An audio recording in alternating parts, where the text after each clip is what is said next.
കഥയുടെ പേര് കഥയാൽ. തീരെ ചെറിയൊരു കാറ്റ് വന്ന് ആൽക്കുട്ടിയെ തൊട്ടു. സന്തോഷത്തോടെ അവൾ അത് ഏറ്റുവാങ്ങി. ചെറിയ ഇലകളും കുഞ്ഞിക്കവരങ്ങളും ആവുന്നത്ര വീശി. രാവിലെ എപ്പോഴോ ഒരിടത്തരം മഴ പെയ്ത ശേഷം പിന്നെ മഴയോ കാറ്റോ ഒന്നുമില്ലാതെ അന്തരീക്ഷം ചൂടുപിടിച്ച് തന്നെ നിൽക്കുകയാണ്. ഈ രാത്രിയിൽ ഇനി മഴയുണ്ടാകുമോ ആവോ? ആൽക്കുട്ടി മാനത്തേക്ക് കണ്ണു നട്ടു. ഇരുളിൻ്റെ കൂടാരം ആകാശത്തെയും മുഴുവനായി മറച്ചു വെച്ചിരിക്കുകയാണ്. നക്ഷത്രങ്ങളെയൊന്നും തീരെ കാണാനില്ല. ഒരു കുഞ്ഞു ചന്ദ്രൻ ആ കൂടാരത്തിന് വെളിയിലേക്ക് തല കാണിക്കാൻ ശ്രമിക്കുന്നുണ്ട്. സാമാന്യം നല്ല ഒരു മഴ കൂടി രാത്രിയിൽ പെയ്തിരുന്നെങ്കിൽ തനിക്ക് കുറെ കൂടി വേരുറപ്പോടെ ഇവിടെ സ്വസ്ഥമാകാമായിരുന്നു. ഇവിടെ നിന്നെങ്കിലും മഴയുടെ മണവും ഈർപ്പവും പാറി വരുന്നുണ്ടോ എന്ന് ഇലകൾ വിടർത്തി അറിയാൻ ശ്രമിക്കുമ്പോൾ അവൾ ആശിച്ചു. കുറച്ച് ദിവസങ്ങൾക്ക് മുന്നേ ഒരു വൈകുന്നേരമാണ് ആൽക്കുട്ടിയെ ഇവിടെ എത്തിച്ചത്. നെടുങ്ങാടപ്പള്ളിയിൽ നിന്ന് മല്ലപ്പള്ളിയിലേക്ക് പോകുന്ന പൊതുനിരത്തിൻ്റെ ഓരത്തുള്ള YMCAയുടെ പഴയ കരിങ്കൽ കെട്ടിടത്തിന് അരികെയുള്ള ചെറുതുണ്ട് ഭൂമിയിൽ. അതുവരെ മണിമലയ്ക്കടുത്ത് വനം വകുപ്പ് നടത്തുന്ന ഒരു ചെടിത്തോട്ടത്തിൽ മറ്റു കുറെ ചെടികൾക്കൊപ്പം കഴിയുകയായിരുന്നു. പെട്ടെന്നാണ് തങ്ങളെ നിത്യവും വെള്ളവും വളവും ഒക്കെ തന്ന് പരിപാലിക്കുന്ന ഒരു മനുഷ്യൻ വന്ന് വളരെ ശ്രദ്ധാപൂർവം ആൽക്കുട്ടിയെ പൊക്കി ഒരു കാറിലേക്ക് എടുത്തു വെച്ചത്. പിന്നെ എങ്ങോട്ടെന്ന് പിടികിട്ടാതെ ഒരു കാർ യാത്ര. ഏതാണ്ട് 1 മണിക്കൂർ നീണ്ട ആ യാത്ര വന്ന് അവസാനിച്ചത് ഇവിടെയായിരുന്നു. 10-30 മനുഷ്യരടങ്ങുന്ന ഒരു കൂട്ടം കാറിൻ്റെ വരവ് കാത്ത് നിൽക്കുകയായിരുന്നു. കാറിലിരിക്കുമ്പോൾ ഇടയ്ക്കിടെ തന്നെ തലോടിയിരുന്ന, സ്നേഹത്തോടെ നോക്കിയിരുന്ന കറുത്ത നിറമുള്ള ഒരു കൊച്ചു മനുഷ്യനെ കൂടി നിൽക്കുന്നവർ വളരെ ആദരപൂർവ്വം സ്വീകരിച്ചു. അദ്ദേഹമാകട്ടെ വളരെ സൗഹൃദത്തോടെ പുഞ്ചിരിയോടെ അവരോട് എന്തൊക്കെയോ പറഞ്ഞു. പിന്നെ മറ്റാരോ മുന്നോട്ട് വന്നിട്ടും അത് വിലക്കി അദ്ദേഹം സ്വയം വളരെ കരുതലോടെ കാറിൽ നിന്ന് തന്നെ പുറത്തേക്കെടുത്ത് ഇവിടെ തയ്യാറാക്കിയിരുന്ന ഒരു ചെറിയ കുഴിക്ക് സമീപം കൊണ്ടുവച്ചു. തുടർന്ന് കൂടി നിന്നവരിൽ 2 പേരും അദ്ദേഹവും എല്ലാവരോടുമായി സംസാരിച്ചു. അപ്പോഴാണ് വെള്ളമുണ്ടും വെള്ള ഷർട്ടും ധരിച്ച ആ കൊച്ചു മനുഷ്യൻ ആരെന്ന് മനസ്സിലായത്. നെടുങ്ങാടപ്പള്ളി കവലയുടെ ഒരു പാതിയും കൂടെ ഉൾപ്പെടുന്ന നിയോജക മണ്ഡലത്തിലെ MLA ആയ ഡോക്ടർ N ജയരാജ് സാറാണ്. സാവധാനം മറ്റുള്ളവരുടെയും ജയരാജ് സാറിൻ്റെയും വാക്കുകളിൽ നിന്ന് കാര്യങ്ങൾ തിരിഞ്ഞു വന്നു. തൊട്ടപ്പുറത്തുള്ള നെടുങ്ങാടപ്പള്ളി കവലയിൽ ഒത്തിരി പ്രായമുള്ള ഒരു ആൽമുത്തശ്ശൻ ഉണ്ടായിരുന്നു. നാൽക്കവലയുടെ ഒരു നടുക്കായിരുന്നു ആൽമുത്തശ്ശൻ നിന്നിരുന്നത്. കവലയുടെ മുഖമെന്ന് പറഞ്ഞാൽ പുള്ളിക്കാരനായിരുന്നു. കവലയിൽ നടക്കുന്ന എല്ലാ കാര്യങ്ങൾക്കും സാക്ഷിയായി, കവലയുടെ ആത്മാവായി തന്നെ മുത്തശ്ശൻ നിലകൊണ്ടു. എപ്പോഴോ ഒരു കാലത്ത് മരത്തിനു ചുറ്റും ഐശ്വര്യമുള്ള ഒരാൽത്തറയും ഉണ്ടായി. കവലയിൽ ബസ് പിടിക്കാൻ വരുന്നവർക്കും വെറുതെ നേരം കളയാനായി വരുന്നവർക്കും ഒരു തണലായി മുത്തശ്ശൻ അങ്ങനെ നിലകൊണ്ടു. കാലം മുന്നോട്ട് പോയപ്പോൾ ഈ പ്രദേശത്തുകൂടിയുള്ള റോഡ് വികസനത്തിൻ്റെ ഭാഗമായി ആൽമരം മുറിച്ചു മാറ്റിയേ പറ്റൂ എന്ന തീരുമാനം ഉണ്ടായി. ഒപ്പം ആൽമരം പഴക്കം ചെന്ന് വല്ലാതെ കേടായി, ഇനി നിർത്തിയാൽ കാറ്റത്തോ മറ്റ് മറിഞ്ഞു വീണ് അപകടം ഉണ്ടാക്കിയേക്കും എന്ന അഭിപ്രായം ശക്തമായി. അതോടെ ജയരാജ് സാറും ഒക്കെ മുൻകൈയെടുത്ത് ആല് മുറിച്ചു മാറ്റി കവല വിശാലമാക്കി റോഡ് വികസനത്തിലുള്ള തടസ്സം ഇല്ലാതാക്കാനുള്ള തീരുമാനം ഉറപ്പിക്കപ്പെട്ടു. അങ്ങനെ ഒരു നാൾ എത്രയോ കാലമായി നെടുങ്ങാടപ്പള്ളി കവലയ്ക്കുണ്ടായിരുന്ന ആ മുഖം ഇല്ലാതായി. ഇതെല്ലാം കണ്ട് വല്ലാതെ ഹൃദയം നൊന്ത ഒരാൾ ഇവിടെ ഉണ്ടായിരുന്നു. ഈ നാട്ടിൽ ജനിച്ചു വളർന്ന് പിന്നീട് താമസം കൂടുതൽ തിരുവനന്തപുരത്താണെങ്കിലും നാടിൻ്റെ സ്പന്ദനങ്ങൾ ഹൃദയത്തിൽ ഏറ്റുവാങ്ങി ജീവിക്കുന്ന എഴുത്തുകാരൻ വിനു എബ്രഹാം. ആൽമുത്തശ്ശൻ ഇല്ലാതായ കവല ആ ചേട്ടൻ്റെ ഹൃദയത്തിൽ വല്ലാത്ത വിങ്ങലായി. ആ വിങ്ങലിൽ നിന്ന് ഒരു കഥ പിറന്നു, നെടുങ്ങാടപ്പള്ളി എന്ന കഥ. ആൽമുത്തശ്ശൻ തന്നെ മുറിച്ചു മാറ്റാൻ തീരുമാനമെടുത്തതറിഞ്ഞു കഴിയുമ്പോൾ തൻ്റെ ഇത്രയും കാലത്തെ ജീവിതവും കവലയിലെ അനുഭവങ്ങളും ഓർക്കുന്നു. കഥയുടെ ഒടുവിൽ മനുഷ്യർ ഉയർത്തുന്ന മഴു തൻ്റെ ശരീരത്തിൽ വീഴാൻ ഇടവരാതെ പ്രപഞ്ചേശ്വരനോട് കേണ് വരുത്തുന്ന ഉഗ്രൻ ഇടിമിന്നലിൽ മുത്തശ്ശൻ ആത്മാഹുതി നടത്തുമ്പോൾ കഥ തീരുന്നു. ഈ കഥ വളരെയേറെ ചർച്ച ചെയ്യപ്പെട്ടു. കഥയെക്കുറിച്ച് കേട്ട ജയരാജ് സാറും അത് വായിച്ചു.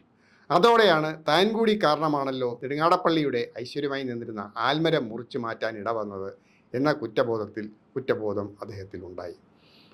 കഥ വന്ന് കുറേ കാലം കഴിഞ്ഞ് മറ്റൊരു കാര്യം സംഭവിച്ചു.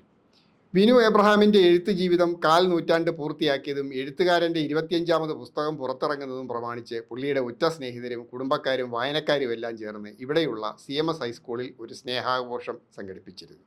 ജയരാജ് സാർ ആയിരുന്നു പരിപാടിയിലെ മുഖ്യാതിഥി. ആ സമ്മേളനത്തിൽ ജയരാജ് സാർ നെടുങ്ങാടപ്പള്ളി എന്ന കഥയെക്കുറിച്ചും അത് വായിച്ചു കഴിഞ്ഞപ്പോൾ തന്നിലുണ്ടായ കുറ്റബോധത്തെക്കുറിച്ചും തുറന്ന് സംസാരിച്ചു. ഒപ്പം അവിടെ വെച്ച് തന്നെ അദ്ദേഹം ഒരു പ്രായശ്ചിത്ത പ്രഖ്യാപനവും നടത്തി.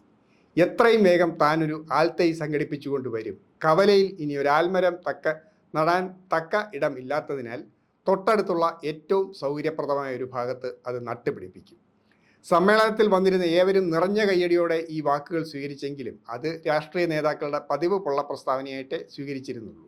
അതിനാൽ തന്നെ പിറ്റേ ദിവസം താൻ വൈകുന്നേരം ഒരാൽത്തായുമായി നെടുങ്ങാടപ്പള്ളിയിൽ വരും, നടാൻ പറ്റിയൊരു ഇടം കണ്ടുവച്ചോളൂ എന്ന ഫോൺ ചെയ്തറിയിച്ചപ്പോൾ എല്ലാവരും അന്തം വിട്ടുപോയി.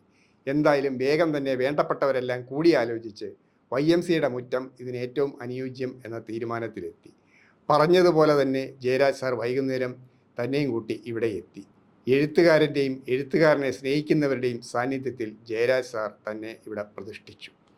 അപ്പോൾ എഴുത്തുകാരൻ്റെ ആത്മസുഹൃത്തും സഹൃദയനുമായ ബിജു എബ്രഹാം പറഞ്ഞു, ഇത് കഥയാലാണ്, ബിനുവിൻ്റെ കഥയിൽ നിന്നുണ്ടായ ആൽ.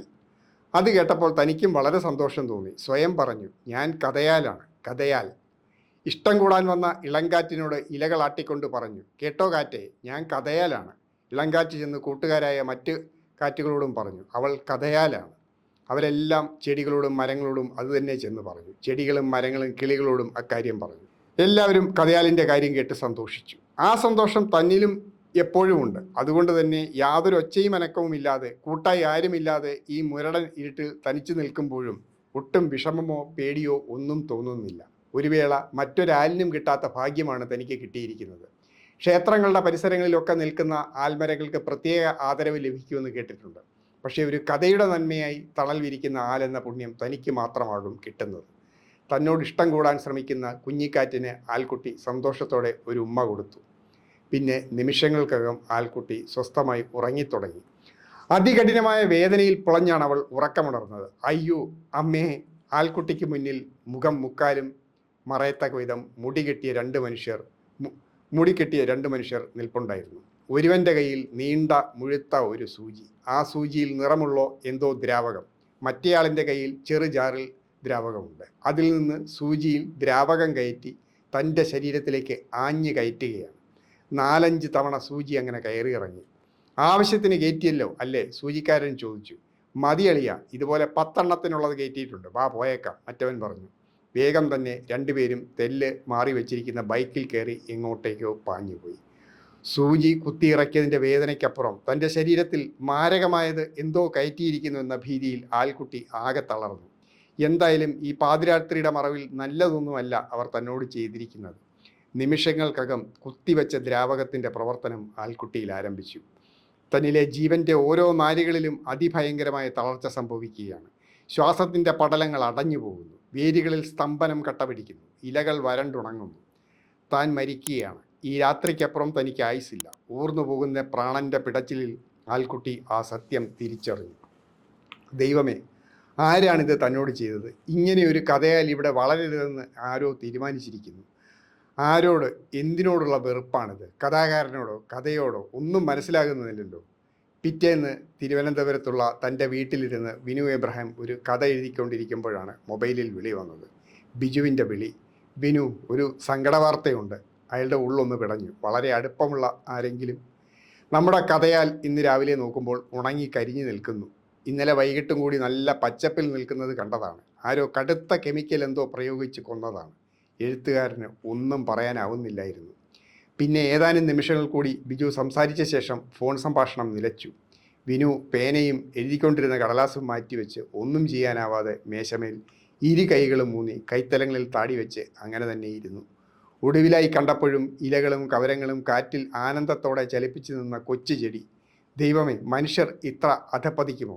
അയാൾ വല്ലാതെ വിവശതയോടെ മേശമേൽ എഴുതിക്കൊണ്ടിരിക്കുന്നതിന് സമീപം പതിവ് പോലെ സ്വാസ്ഥ്യത്തിൽ ഉറങ്ങുന്ന തൻ്റെ പൂച്ചയെ തലോടി. അന്ന് പിന്നെ അയാൾക്കൊന്നും എഴുതാനായില്ല. ആ രാത്രിയിൽ കഥയാൽ എഴുത്തുകാരന് മുന്നിൽ വന്നു. അത് ഉണങ്ങി ചത്തുപോയ ചെടിയല്ലായിരുന്നു, നേരത്തെയുള്ള പ്രസരിപ്പ് നിറഞ്ഞ ആൽത്തൈ തന്നെയായിരുന്നു. ചെടി സ്നേഹമൂർന്ന സ്വരത്തിൽ അയാളോട് പറഞ്ഞു, ഇങ്ങനെ തളരരുത്. ഇതിലൊന്നും തളരാനുള്ളതല്ല നിങ്ങളുടെ എഴുത്ത്. എന്നും എവിടെയും എഴുത്തിനെയും അക്ഷരങ്ങളെയും വെറുക്കുന്നവരും ഭയക്കുന്നവരും മനുഷ്യരുടെ കയ്യും കാലും വെട്ടുന്നു, തലയറക്കുന്നു, വെടിയുണ്ടകൾ തറയ്ക്കുന്നു. അപ്പോൾ പിന്നെ എന്നോട് ചെയ്തത് എത്ര നിസ്സാരം. പ്രിയ എഴുത്തുകാരാ, ശക്തമായി മുന്നോട്ട് പോകൂ, ധീരമായി സത്യസന്ധമായി എഴുതൂ. പിന്നെ കുഞ്ഞിളം ഇലകൾ എഴുത്തുകാരൻ്റെ കയ്യിൽ തൊട്ടുകൊണ്ട് പറഞ്ഞു, പറ്റുമെങ്കിൽ എൻ്റെ കഥയും എഴുതണം. അങ്ങനെ എൻ്റെ ശരീരമില്ലാതായെങ്കിലും ആ കഥയിലൂടെ ഞാൻ എന്നെന്നും ജീവിക്കും. അടുത്ത പുലരിയിൽ വിനു എബ്രഹാം ഉറക്കമുണർന്നപ്പോൾ ഒത്തിരി കാലത്തിന് ശേഷം താൻ കണ്ട ഒരു സ്വപ്നം പൂർണ്ണ രൂപത്തിൽ അയാളുടെ മനസ്സിൽ തെളിഞ്ഞു നിന്നു. അന്ന് തന്നെ അയാൾ കഥയാലിൻ്റെ കഥ എഴുതി തുടങ്ങി.